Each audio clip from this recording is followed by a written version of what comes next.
በተጉለትና ቡልጋ አውራጃ አንኮበር ክላስተር እቴጌ ጣይቱ ክፍለ ጦር ከፍተኛ ድል ሲቀዳጅ ደጃዝማች ተሰማ እርገጤ ክፍለ ጦር ባንዳን በቁጥጥር ስር አዋለች። አንድ ወር ባልሞላ ጊዜ ውስጥ 4 የሃይማኖት አባቶች ተገደሉ። የአማራ ፋኖ ብሔራዊ ንቅናቄ ሸዋ ጠቅላይ ግዛት ይፋትና ጥሙጋ አውራጃ አንጾኪያ ገምዛ ወረዳ የኩሬ ጎደል ቀበሌ ህዝብ ጋር ሰፊ ውይይት አደረገ። የ8 ዓመቷ ህፃን በአገዛዙ ሰራዊት በአሰቃቂ ሁኔታ ለሁለት ተደፈረች። ለቻናላችን አዲስ የሆናችሁ ቻናላችንን ሰብስክራይብ በማድረግ ቤተሰብ መሆኑ አይረሳ እያልን ወደ ዝርዝር መረጃዎች እንሸጋገራለን።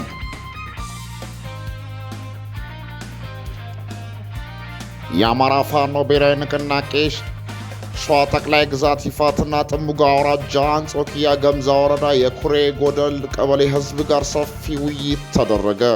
የአማራ ፋኖ ብሔራዊ ንቅናቄ ሸዋ ጠቅላይ ግዛት አሳምነው ዕዝ መሐመድ ቢሆነኝ ኮር አስቴጎማ ተራራ ክፍለ ጦር ነፃ ካወጣቸው ቀበሌዎች አንዷ የሆነችው በኩሬ ጎደል ቀበሌ አገዛዙ ከሚገኝበት የወረዳ ከተማ በ6 ኪሎ ሜትር ርቀት ላይ የምትገኝ ቀበሌ ሲሆን በቀን 5/11/2018 ዓ.ም በኩሬ ጎደል ቀበሌ አቧር ከተማ ከቀበሌ ህዝብ ጋር ሰፊ ህዝባዊ ውይይት ተደርጓል።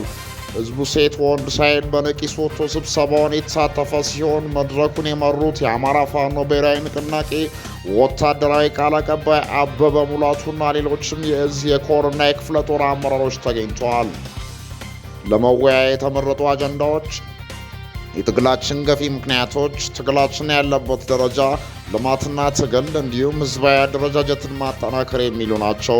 ለማህበረሰባችን የትግሉ ገፊ ምክንያቶች የተዘነጉ ባይሆንም ብልጽግና በየጊዜው ከሚሰራው ደባ አንጻር ለማህበረሰቡ አጽንኦት እየሰጡ ንቃተ ህሊናውን ማሳደግ ተገቢ መሆኑ ታምኖበት ነው በአጀንዳነት የቀረበው በማለት የአማራ ፋኖ ብሔራዊ ንቅናቄ ወታደራዊ ቃል አቀባይ አርበኛ አበበ ሙላቱ አስረድቷል። የትግሉ ገፊ ምክንያቶችና ትግላችን የደረሰበት የእድገት ደረጃ ለተሰብሳቢው ማህበረሰብ በስፋት ያብራሩት የአማራ ፋኖ ብሔራዊ ንቅናቄ ወታደራዊ ቃል አቀባይ አርበኛ አበበ ሙላቱ በህዝቦች ላይ የተደቀነው የህልውና አደጋ አሳሳቢ ደረጃ ላይ በመድረሱ አማራጭ ወደ ሌለው የትጥቅ ትግል ገብተናል ሲሉ ተናግረዋል። ቃል አቀባዩ አክሎም አስቸጋሪ የብልጽግና መንግስት ከስልጣን እስካልተወገደ ድረስ የአማራ ህዝብ እንደ ህዝብ ከምድረ ገጽ መጥፋቱ የማይቀር ነው በማለት የስርዓቱን አስከፊነት ምን ያክል ጨካኝ እንደሆነ አስረድተዋል። አርበኛ አበበ ሙላቱ እንዳሉት የአማራ ህዝብ በደረሰበት የህልውና አደጋ በተበታተነ መልኩ ትግል ቢጀምርም የሰይረኞችን ሴራ በጣጥሶ ዛሬ ላይ እውነተኛ አታጋይ የሆነውን ድርጅት የአማራን ቤት የአማራ ፋኖ ብሔራዊ ንቅናቄን መመስረት ችለናል ብለዋል። ይህ ድርጅት ብዙ ምሁራንን የሰለጠነ ወታደራዊ አዛዦችን የያዘ ሲሆን በአጭር ጊዜ ውስጥ በቀጠናው ተጽዕኖ ፈጣሪ ድርጅት ለመሆን በቅቷል ያሉት አርበኛ አበበ ሙላቱ አክሎም የድርጅት አሸባሪውንና ጸረ አማራ የሆነውን የብልጽግና መንግስት ከስልጣን እስኪወገድ ድረስ አምርሮ ይታገላል፣ ደግሞም ያስወግደዋል ብለዋል። የአማራ ፋኖ ብሔራዊ ንቅናቄ ሸዋ ጠቅላይ ግዛት አሳምነው ዕዝ የፍትህ መምሪያ ኃላፊ አርበኛ ፈለቀ ሙላቱ በትግል ላይ ሆነን ህዝባችን በፍትህ እጦት እንዳይቸገር የፍትህ መዋቅሩን አስተካክለን የፍትህ አገልግሎት እየሰጠን እንገኛለን በማለት ገልጿል። ስብሰባ የተሰበሰበውም ህዝብ በማዝናናትና ስነ ልቦናውን በመገንባት ከፍ በማድረግ ከፍተኛውን ድርሻ ደግሞ የተወጣው የአማራ ፋኖ ብሔራዊ ንቅናቄ ሸዋ ጠቅላይ ግዛት አሳምነው ዕዝ ወታደራዊ ባህል ቡድን አባል አርበኛ ነዋይ በቀረርቶና በፉከራ ስብሰባውን አድምቆታል። ስብሰባው የታደሙት ሀሳብ ሰጪዎች በቀረበላቸው ሀሳቦች መደሰታቸው ገልጸው ለቀጣይ ከድርጅታችን ከአማራ ፋኖ ብሔራዊ ንቅናቄ ጎን ሆነው እንደሚታገሉ አረጋግጠዋል። ይህ በእንዲህ እንዳለ አንዳንድ አሉብን የሚሏቸውን ጥያቄዎች ለመድረክ መሪዎች ማቅረብ ችለዋል። በቀረቡት ጥያቄዎች ላይም ከመድረክ ተገቢ የሆነ መልስ ከተሰጠ በኋላ በማጠቃለያ ንግግር የአማራ ፋኖ ብሔራዊ ንቅናቄ ወታደራዊ ቃል አቀባይ አበበ ሙላቱ ተደርጎ የዕለቱን ስብሰባ ተጠናቋል ሲል አማራ ፋኖ ብሔራዊ ንቅናቄ ሸዋ ጠቅላይ ግዛት አሳምነው ዕዝ ህዝብ ግንኙነት መምሪያ መረጃውን አድርሶናል። በተጉለትና ቡልጋ አውራጃ አንኮበር ክላስተር እቴጌ ጣይቱ ክፍለ ጦር ከፍተኛ ድል ሲቀዳጅ ደጃዝማች ተሰማ እርገጤ ክፍለ ጦር ባንዳን በቁጥጥር ስር አዋለች። በሸዋ ጠቅላይ ግዛት ተጉለትና ቡልጋ አውራጃ አንኮበር ክላስተር ልዩ ስማቸው ጥዳማና ሎዛ በተባሉ ቦታዎች ላይ የአማራ ፋኖ ሸዋ ጠቅላይ ግዛት አሳምነው የአርበኛ መሐመድ ቢሆነኝ ኮር ስር የሚንቀሳቀሰው የእቴጌ ጣይቱ ክፍለ ጦር 4ኛ ሻለቃ በጠላት ኃይል ላይ መብረቃዊ ጥቃት ፈጽሞ ድል አስመዝግበዋል። በጠላት ላይ የተወሰደው እርምጃ ሌሊቱን ሙሉ የጠላትን ኃይል በመክበብ ጠዋት 12 ሰዓት ላይ ውጊያ የተጀምሮ እስከ ማርፈጃው 3 ሰዓት ድረስ ቀጥሏል።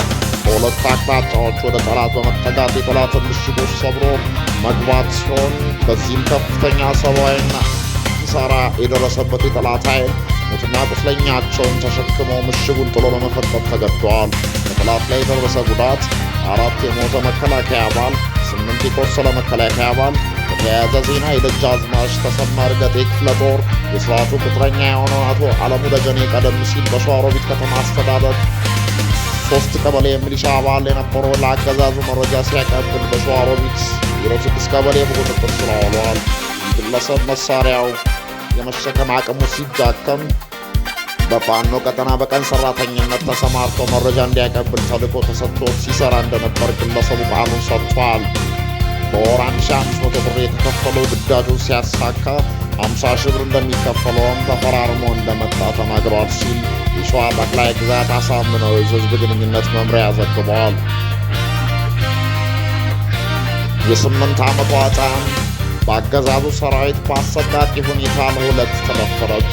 በሰሜን ወሎ አስተዳደር ዞን መቄት ወረዳ ፍላቂት ገራገራ ከተማ አስተዳደር ልዩ ቦታው በሬው መስክ ሩፋኤል ተብሎ ከሚጠራው ቦታ ሕፃን ታዳጊ በሁለት የብርሃኑ ጁላ ሰራዊት በአሰቃቂ ሁኔታ ተዳፍራለች። 8 ዓመት ጨቅላ ስትሆን ድርጊቱን ለመፈጸም ከምትጫወትበት በደረቅ ብስኩት በማታለል ምሽግ ቦታ ወስዶ ከሰብአዊ ፍጡር ባፈነገጠ ዘግናኝ ድርጊት እየተፈራረቁ እንደደፈሯትና የአካባቢው ነዋሪዎች የድረሱልን ጥያቄ ቢያቀርቡ ማንም እንዳልደረሰላቸው እንደተስፈራሩ ተነግረዋል። ድርጊቱ ሐምሌ 6 ቀን 2018 ዓ.ም ከቀኑ 11 ሰዓት ላይ የተፈጸመ ቢሆንም ልጅቱን ለማትረፍ ወደ መቄት ወረዳ ፍላቂት ሸደሆ የመጀመሪያ ደረጃ ሆስፒታል ቶሎ ማድረስ ቢቻልም የተደረገባት አሰቃቂና ዘግናኝ ድርጊት ከወረዳው ሕክምና ተቋማትና ባለሙያዎች አቅም በላይ ነው በማለት ወደ ዞኑ ወልዲያ ሪፈራል ሆስፒታል በአምቡላንስ ተጭና መሄዷ ተረጋግጧል ሲል የ303ኛ ኮር አሳምነው ህዝብ ግንኙነት መምሪያ መረጃውን አድርሷል ሲል የአማራ ፋኖ ብሔራዊ ንቅናቄ ወሎ ቤተ አማራ ምኒልክ እዝ ሚዲያና ኮሚኒኬሽን መምሪያ ዘግቧል። አንድ ወር ባልሞላ ጊዜ ውስጥ 4 የሃይማኖት አባቶች ተገደሉ። ትላንት ሐምሌ 6 2015 ዓ.ም በወሎ ቤተ አማራ ባቲ ወረዳ ያህያ ኢማም የተባሉ የሃይማኖት አባትና ታዋቂ የሀገር ሽማግሌ በታጣቂዎች መገደላቸው ተሰምተዋል። በተመሳሳይ ሰኔ 7 2018 ዓ.ም በዚሁ በወሎ ቤተ አማራ ባቲ ከተማ ይጓሃ ጽባ አቡነ ተክለ ሃይማኖት ቤተ ክርስቲያን አገልጋይ የነበሩት ቀሲስ ፍሬው ሀብታሙ መገደላቸው ጣቢያችን መረብ ሚዲያ በወቅቱ በዘገቡ አይዘነጋም። ባሳለፍነው ሰኔ ወር ማለትም ሰኔ 22 2017 ዓ.ም በጎጃም ቀጠና ዳንግላ ከተማ ቀበሌ 2 የሚገኘው የውጥባ መስጂድ ኢማም ሼህ ሱፊያን አደም ከክልሉ ጸጥታ ኃይሎች በተተኮሰ ጥይት ተመተው ሕይወታቸው ሲያልፍ፣ በተመሳሳይ ሰኔ 22 2018 ዓ.ም ከጎንደር ጠቅላይ ግዛት ደንቢያ ወረዳ ጨዋሂት ቀበሌ ላይ ሼህ አብደላ ሙሐመድ የተባሉ ታላቅ አሊም በመኖሪያ ቤታቸው ውስጥ እንዳሉ በታጠቁና ጭንብል በለበሱ ወታደራዊ ፓትሮል ሲንቀሳቀሱ በነበሩ ኃይሎች ተመተው ሕይወታቸው አልፏል።